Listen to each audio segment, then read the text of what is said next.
பல்வீர் சிங் இந்த பல்ல பிடுங்கினார். ஆமாம், பல்வீர் சிங் அவர்கள் வந்து சரியாக வந்து ஹியரிங்கே ஆஜராகலை அப்படின்னு சொல்லிட்டு சொல்கிறாங்க சார். சஸ்பெண்ட் பண்ணாங்க. அந்த விஷயம் வந்து மிகப்பெரிய அளவில் பேசப்பட்டது. ஒரு ஐபிஎஸ் ஆஃபீஸரு இப்போ தான் வந்திருக்காரு சர்வீஸுக்கு, இந்த மாதிரி பண்ணலாமா அப்படின்னு சொல்லிட்டு நீங்கள் தொடக்க காலத்தில் பேசுனீங்க. அந்த கேஸ் இப்படியே முடிஞ்சிடுமா, இல்லை பல்வீர் சிங்குக்கு வந்து தண்டனைக்கெலாம் வாய்ப்பு இருக்கா சார்? பல்வீர் சிங்குக்கு தண்டனைக்கு வாய்ப்பு இருக்கிறது.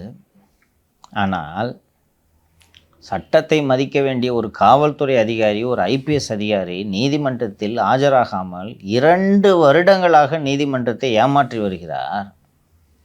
வாரண்ட் பிறப்பிக்காமல் நீதிமன்றம் என்ன செய்து கொண்டிருக்கிறது என்பது தான் எனக்கு வியப்பாக இருக்கிறது. சிபிசிஐடி இந்த வழக்கை புலனாய்வு செய்தது.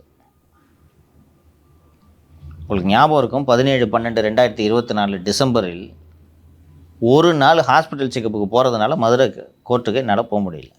12 மணிக்கு அங்கே வாரண்ட் இஷ்யூ பண்ணி இங்கே அரெஸ்ட் பண்ணாங்களா? பல்வீர் சிங்க்கு முதலில் நீதிமன்றத்தில் அப்பியர் ஆக வேண்டிய தேதி என்ன தெரியுமா? 13 டிசம்பர் 2023. ஒரு வருஷத்துக்கு மேலே ஆயிடுச்சு சார். 2 வருஷம் ஆகுதுமா? 23 to 24, 24 to 25 இல்லையே, 25 இப்போ தான். 1.5 வருஷம் ஆகுது. 10 ஹியரிங் முடிஞ்சிருது. ஒன்று கூட அப்பியர் ஆகல. இந்த வழக்கை நடத்துவது சிபிசிஐடி. ஏற்கனவே நான் சொல்லியிருக்கேன்னா, சிபிசிஐடியின் உயரதிகாரி அன்பு எப்படி ஒரு மதுரை தினகரன் ஊழியர்கள் கொலையை மேற்பார்வை செய்தார் என்று நான் சொல்லியிருக்கிறேன் அந்த கதையை. இப்போ இது சிபிசிஐடி தானே ப்ராசிக்யூட்டிங் ஏஜென்சி. சார் வரலன்னா வாரண்ட் இஷ்யூ பண்ணுங்கன்னு கோர்ட்டில் போய் கேட்க வேண்டியது யாரோட வேலை?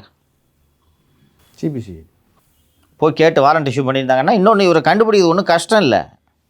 DSP special police battalion 8th பட்டாலியனில் அசிஸ்டன்ட் கமாண்டண்ட்டாக இருக்கார், டியூட்டியில் இருக்கார். நீ டியூட்டியில் இருக்காள் சம்மன் வாங்கிட்டு எப்படி வராமல் இருப்ப? கோர்ட்டு டேட் என்றைக்குன்னு தெரியும்ல. கோர்ட்டை எப்படி ஏமாத்துறாங்க தெரியுதா? இன்றைக்கி டேட்டு இன்றைக்கி இப்போ வந்து இந்த 13 டிசம்பர் 2023 இன்றைக்கி கோர்ட்டு சாஃப்ட்வேர்லாம் வந்துருக்கு. என்றைக்கு ஹியரிங் இருக்குதுன்னு தெரியும்ல. ஏன் 1.5 வருஷமாக வரல பல்வீர் சிங் வரவில்லையே. இந்த வழக்கையெல்லாம் ரிவ்யூ பண்ணி ப்ராசிக்யூஷன் ஒழுங்காக நடக்குதா, ட்ரையல் ஒழுங்காக நடக்குதான்னு பார்க்க வேண்டியது சிபிசிஐடி ஐஜி அன்போட வேலை தானே. பார்க்குறாரா? ஐபிஎஸ்னால் 1.5 வருஷமாக கேஸோட வாய்தாக வராமல் இருந்துச்சுன்னா விட்டுருவீங்களா கண்டுக்காமல்? எப்படி இந்த பல்வீர் சிங்கை பாதுகாக்கிறார்கள் தெரியுதா? இதுதான் சிபிசிஐடியோட லட்சணம். அந்த பாதிக்கப்பட்டவனுக்கு நீதி வாங்கி தரணும் போய் ஒரு சின்ன அடிதடி கேஸில் போய் பல்ல பிடுங்குறாங்க கொரடா வச்சு. இதை ப்ராசிக்யூட் பண்ணணும்னு கிரைம் பிரான்ச் ஐடி மாதிரி ஒரு ப்ரொஃபஷனல் ஏஜென்சிக்கு தோணல, தெரியுதுங்களா உங்களுக்கு?